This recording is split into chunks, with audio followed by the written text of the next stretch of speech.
everyone, welcome back. I am doing my second project today using the December kit from Kitaholic Kits, and this has got to be my favourite layout that I have done in a long time. I love how it turned out. I'm starting with some mixed media little numbers there, so I chose the paper that I'm going to use, which you'll see later on. I picked these paints based on the colours in that paper, and that came out a lot.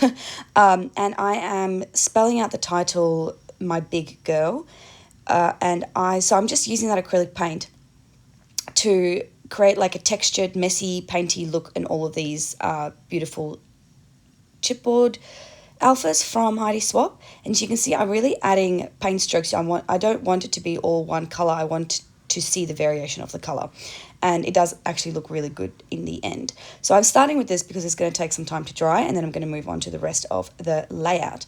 Now what I do with the leftover paint is I actually smush that into my art journal, and I create the first layer of an art journal page because the colours match and they go well together, so it just made sense to me. And I'm using that page as the base for my final project that you'll see this month. And so, spoiler alert, my last project will be an art journal page with some photos and using these colours as the base. Anyway, I love playing with mixed media, and these paints just like the colours just work so well together, and I think that is why this is my favourite layout, because of the colours. They just look amazing. And you'll see the actual paper now that I used. It's this one here, and it was a 12 by 12 paper, but I cut it down to 9 by 12 because 12 by 12 still scares me. I think it needs to be my New Year's resolution that I'm going to start working in a 12 by 12 album and do 12 by 12 layouts. How many times can I say 12 by 12? Anyway, so I'm creating this little strip, this photo strip, but I want to make sure that the photos are lined up. And so a trick that I learned to do that is you line the photos up, you pick, and this also works for clusters, by the way. You pick up the top photo or cluster or die cut or whatever, and you put glue on the side, then you stick it down and pick up the next layer, and then you stick it down, pick up the next layer. I hope that makes sense. You saw me do it. It's fine. I am sticking these photos of my daughter on the back, on that like beautiful flower navy paper, and then I'm also backing it on some white paper there as well. This was just a piece of scrap paper that I had done some messed up printing with or something. I don't really remember, but it was white, and so I liked it. This is a really good way to use multiple photos in one layout, because this is a 9 by 12. It's not a big layout, but I am getting 5 photos on there, and all I did was size 1 big, 2 smaller, and the last 2 much smaller. To add some dimension, I'm propping them up on some foam, using some foam tape, and I'm sticking it down right smack bang in the middle. And obviously, as you can see, it overlaps a little bit, so I'm just cutting off those edges. I love that scripty paper that's on the back there, and it was one of those scenarios where I had to choose between the A and the B side of the paper because I liked both so much. Which is another reason why I went for 9 by 12, because I can still use that last little strip on something down the track. Now I'm going to start creating my little clusters.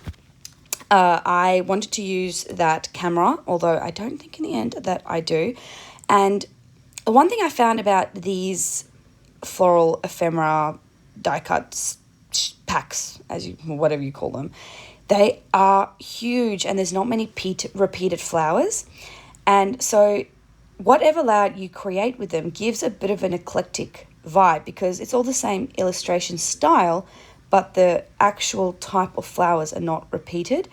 And at first I struggled with that, but then I realized that if you just lean into it and acknowledge that that's the vibe that you're going to end up with, you're not going to have a lot of repeated patterns. You're not going to have the same sort of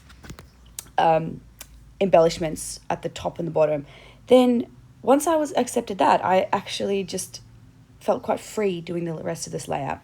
So I'm adding that little phrase that says "My Beautiful World," and that is actually part of the title. So I want it to say "My Beautiful World," and then at the bottom I have the letters that says "My Big Girl."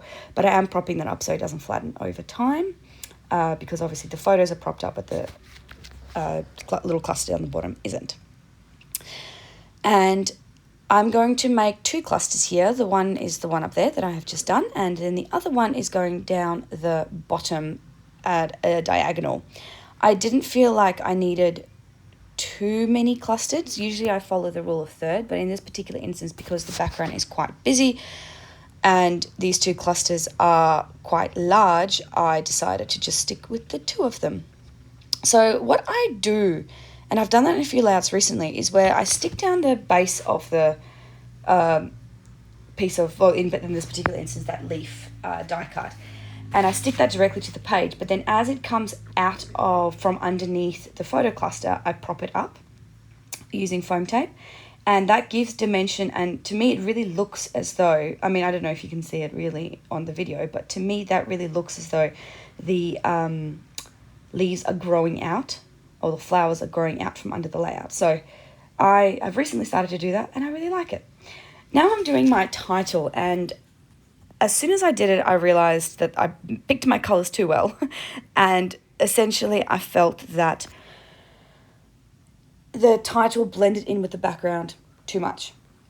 So I'm taking a white jelly roll pen, and I'm actually coloring in the border of that My Big Girl, all those little chipboard letters. I'm coloring in the border so that it stands out against the background, which was a very, very similar color. And I was a bit nervous about doing this because I was worried that it's going to make it look a bit messy, but it worked because the paint strokes were so messy as I did at the beginning. And yeah, there you can see it stands out so much better. I just added some journaling straight onto the paper. I'm going to add some little plus signs just to add a bit of black, and then this layout will pretty much be done. I always add the dates to my layouts, but when I do 9x12 layouts, I struggle figuring out where the date should go. So you'll see me go umming and ahhing about where I'm going to put the date, but I really wanted to make sure to include the date because this was sort of like a big day. It was my daughter's kindy orientation, which made me emotional at best. So I decided to plop it right there, and this layout is done. Thank you very much for joining me, guys. I will see you all next time. Bye.